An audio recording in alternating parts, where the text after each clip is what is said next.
On the morning of February 19, 1945, at precisely 0630 hours, Lieutenant Colonel James Kennard crouched behind the scarred hull of a Sherman tank resting on the black volcanic sand of Iwo Jima, lifting his binoculars toward a hillside that looked empty, lifeless, and strangely indifferent to the thousands of Marines now pressing ashore beneath it, while sulfur smoke drifted across the barren landscape, mixing with the acrid stench of cordite, burning oil, and diesel exhaust from idling tanks. And radio static crackled endlessly in his headset as squad leaders reported the same impossible reality again and again.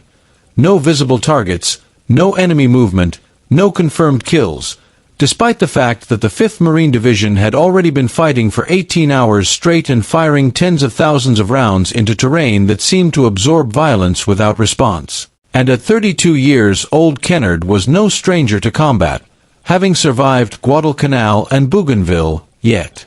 nothing in those campaigns prepared him for an enemy that did not retreat, did not counterattack, and did not even reveal itself, because the Japanese defenders of Iwo Jima had not withdrawn or broken under bombardment, but had simply vanished into the island itself, an outcome carefully engineered by General Tadamichi Kuribayashi, who had spent 8 months transforming 8 square miles of volcanic rock into the most sophisticated subterranean fortress ever constructed, carving more than 16,000 feet of reinforced tunnels that connected caves, bunkers, artillery positions, ammunition chambers, medical stations, and command posts into a single living system that allowed 22,000 defenders to move unseen beneath the Marines' feet like blood through veins, emerging to strike from any direction before disappearing again into darkness. A defense that shattered every American assumption about Japanese doctrine, because rather than massed beach defenses and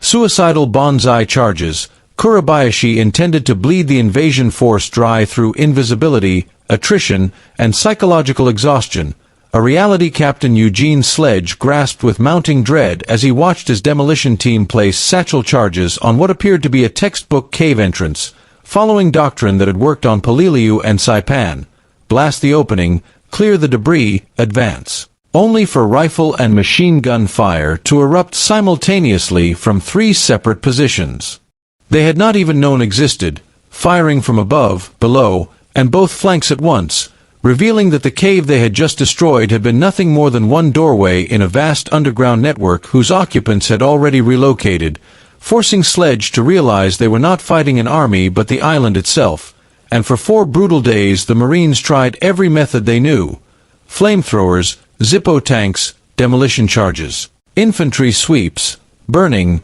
blasting, and clearing tunnels room by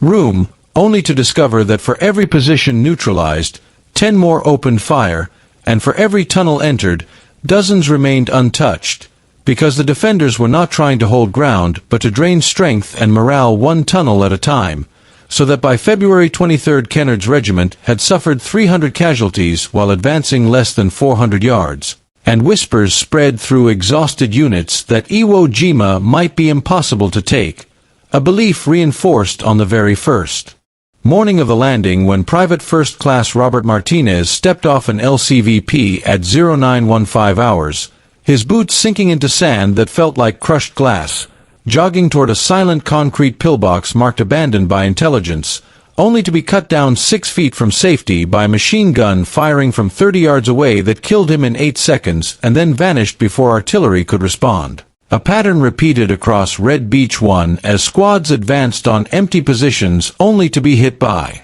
precisely coordinated fire from unseen angles, mortar salvos falling in perfect fours from shifting locations, stopping the instant Marines took cover and resuming once they moved again, convincing men like Staff Sergeant William Chen that the enemy was not only invisible but watching everything they did. And when Sledge sent men into what appeared to be a single tunnel entrance reinforced with steel beams, they discovered a subway-like shaft descending into darkness with branches running in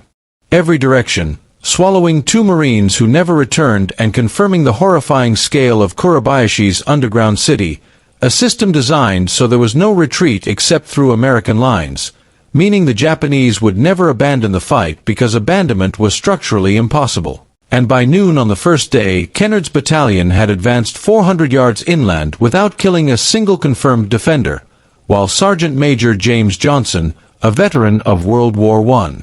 trenches,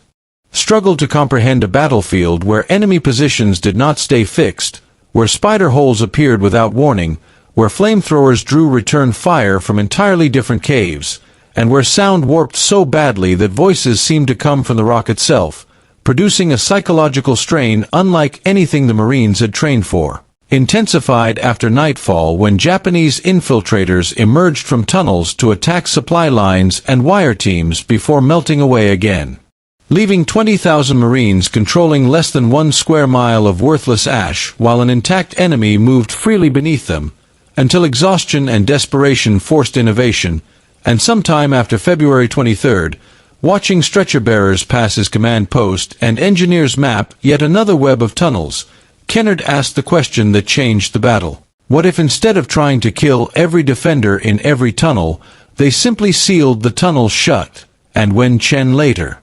articulated the same realization after observing Japanese movement patterns, arguing that the enemy's strength lay not in individual caves but in their mobility through the underground network, Kennard authorized a test, and on March 2 Chen's squad cleared a stubborn cave complex not by entering it, but by burning, blasting, and then packing the entrance with volcanic rock, steel, and poured concrete until it was completely sealed, and though rifle fire continued from adjacent positions, its